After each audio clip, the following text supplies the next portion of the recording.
कुछ बच्चे exam centre में पहुंचने के बाद भी एग्जाम नहीं दे पाते हैं। इसका मेनली जो कारण होता है बच्चों, उनके डॉक्यूमेंट रेडी नहीं होते। इसीलिए वीडियो को पूरा देखिएगा और आपके साथ भी बच्चों ये हादसा नहीं हो, इसीलिए पूरा वीडियो जरूर देखिएगा। और साथ ही साथ बच्चों, इस तरीके की अपडेट पाने के लिए चैनल को सब्सक्राइब जरूर कर लीजिएगा। ओके, तो यहाँ पे बच्चों आप सभी को पता है कि आप सभी ने जेईई मेन 2025 के फर्स्ट अटेम्प्ट के फॉर्म फिल कर दिए हैं, ठीक है ना। और करेक्शन विंडो में आप सभी ने करेक्शंस भी कर लिए। अब यहाँ पे एनटीए ने कुछ ऐसी बातें बोली हैं जिसमें बच्चे को ध्यान रखना है, जैसे कि आधार कार्ड। अगर बच्चों आपकी 10th की मार्कशीट और आपके आधार कार्ड में आपके नाम में या डेट ऑफ बर्थ में या फिर एड्रेस में कुछ मिसमैच है, तो एनटीए ने साफ साफ कहा है कि एग्जाम सेंटर में पहुंचने से पहले आप आधार कार्ड को अपडेट जरूर करवा दीजिए। तो यहाँ पे जितने भी बच्चे एग्जाम देने वाले हैं, उन सभी बच्चों को यहाँ पे ध्यान रखना है कि आधार कार्ड बच्चों आपको अपडेट अभी करवाना पड़ेगा। कुछ बच्चे ऐसे हो जाते हैं कि फॉर्म फिल कर दिया, अब कोई बात नहीं, बाद में देख लेंगे। तो भाई बाद में अगर देखोगे तो हो सकता है कि आप एग्जाम ही नहीं दे पाओ, क्योंकि जिस समय आप एग्जाम सेंटर पे पहुंचते हैं तो आपका आधार कार्ड वेरीफाई किया जाएगा। तो यहाँ पे मैंने साफ साफ लिख रखा है कि एग्जाम सेंटर से पहले बच्चों आप अपने आधार कार्ड को अपडेट करवा दीजिएगा। जो भी अगर आपको आधार कार्ड में मिस्टेक लग रही है तो आप उसको सही करवा दीजिए। सेकेंड इंपॉर्टेंट चीज, कास्ट सर्टिफिकेट। तो यहाँ पे एनटीए ने साफ साफ कहा है कि आपको एग्जाम सेंटर में कास्ट सर्टिफिकेट ले जाने की जरूरत नहीं है, ठीक है। आपसे सिर्फ कास्ट सर्टिफिकेट का नंबर मांगा गया था। अब कास्ट सर्टिफिकेट का वेरिफिकेशन कहाँ होता है बच्चों? जब जोसा काउंसलिंग होती है, ठीक है।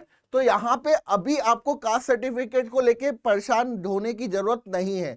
आपको फर्स्ट अटेम्प्ट का एग्जाम देना है, और अगर कुछ बच्चे यहाँ पे ऐसे भी होंगे जो सेकंड अटेम्प्ट जो अप्रैल में होगा मेंस का, उसका एग्जाम देंगे। उसके बाद एडवांस 18 मई को एग्जाम देंगे और उसके बाद स्टार्ट होगी बच्चों जोसा काउंसलिंग, जो कि आईआईटी, एनआईटी, ट्रिपल आईटी और जीएफटीआई कॉलेज में एडमिशंस के लिए होती है।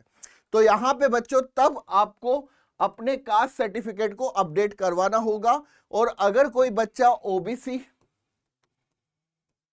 और साथ ही साथ बच्चों जनरल ईडब्ल्यूएस, तो उनका जो कास्ट सर्टिफिकेट होता है वो 1 अप्रैल 2025 के बाद की डेट का इश्यू होना चाहिए, ठीक है। अब यहां पे बात आती है कि सर ठीक है, कास्ट सर्टिफिकेट हम जब जोसा काउंसलिंग होगी तब कर देंगे, आज ही सर हम आधार कार्ड अपडेट करवा देंगे, ठीक है ना, क्योंकि एग्जाम सेंटर पे आधार वेरिफिकेशन होगा। अब यहां पे बात आती है कि सर हमारा जो सिटी कब पता चलेगी, सर कब हमारा एडमिट कार्ड आएगा? तो बच्चों इसमें आपको पैनिक होने की जरूरत नहीं है। सबसे पहले आपको पता चलेगा कि आपका जो एग्जाम होने वाला है फर्स्ट अटेम्प्ट का, वो किस सिटी में होने वाला है। इसे कहते हैं बच्चों सिटी इंटीमेशन, ठीक है। वो आपको मेल पे प्राप्त होगा, तो आपको कुछ भी नहीं करना।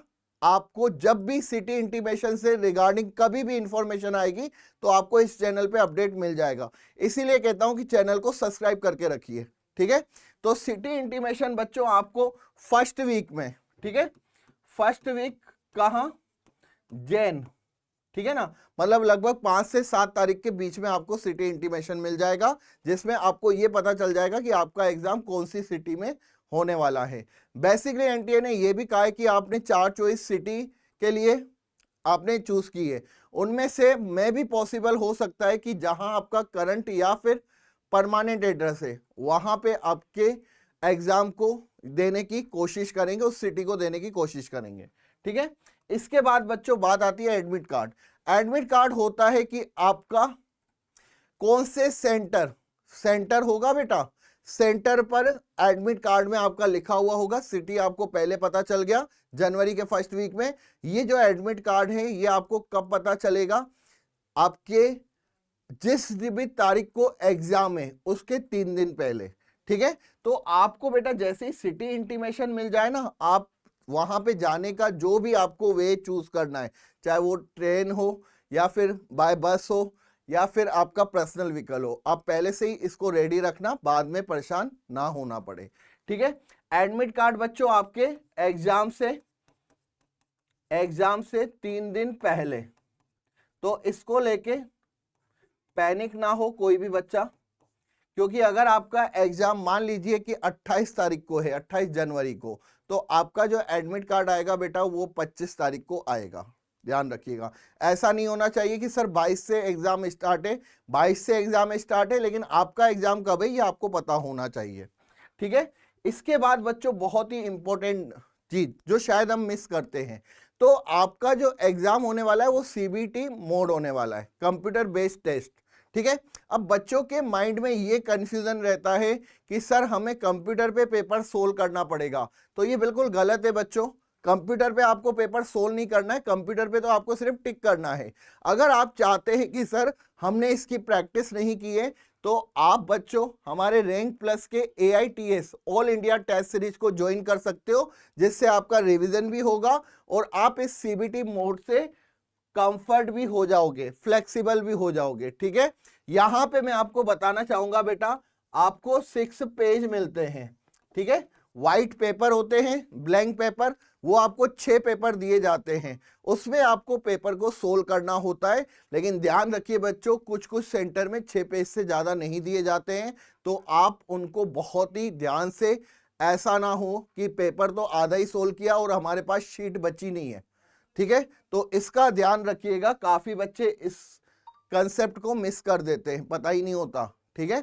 तो सीबीटी मोड जरूर है लेकिन वो टिक करने के लिए है। और इसके बच्चों अगर आपको फ्लेक्सिबिलिटी चाहिए तो आप AITS ज्वाइन कर सकते हो रैंक प्लस की, ठीक है, जो कि लाइव हो चुकी है, डिस्क्रिप्शन में दे रखा है लिंक, जाके ज्वाइन कर सकते हैं।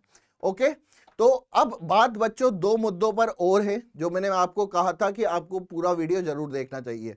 पहला 75% क्राइटेरिया और दूसरा एडवांस का 3rd अटेम्प्ट। तो बच्चों मैं आपको बता दूं, ना तो आपका 75% का क्राइटेरिया हटने वाला है, क्योंकि डेफिनेटली जेईई मेंस ने पहले ही बोल दिया है कि इंफॉर्मेशन बुलेटिन में कि 75% का क्राइटेरिया रहेगा। और सेकंड बच्चों एडवांस का 3rd अटेम्प्ट, तो आप सभी बच्चों को पता होगा कि 5 नवंबर को ये कहा गया था कि बच्चों को 3rd अटेम्प्ट दिया जा रहा है, लेकिन 18 नवंबर को ये बात वापस ले ली गई थी। जो पहला था पहले की तरह वैसे ही आपके एग्जाम 2 अटेम्प्ट्स में होंगे, ठीक है ना।